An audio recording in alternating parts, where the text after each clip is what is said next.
मौत से डराएगा। चला सगळ्यांनी बोलायचं छत्रपती शिवाजी महाराज की एवढा मोठा हिंदुस्थान.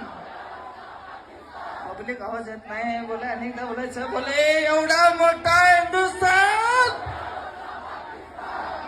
केस केस आम्ही घ्यायला तयार आहे. संयुक्त शास्त्रीनगर यांचा नाद करायचा नाही. बोले एवढा मोठा हिंदुस्थान. चला सगळ्यांनी हातवर करायचं महाराजांचं गाणे. इनके नाचते हम और हम, तू क्या हमें मौत से डराएगा? हमारी मौत बना दोगे, हर घर एक नया सिवा एक नया सौंपा पैदा करेगी, लेकिन जब तू मरेगा तब ये तेरी मुगल सल्तनत भी मर जाएगी.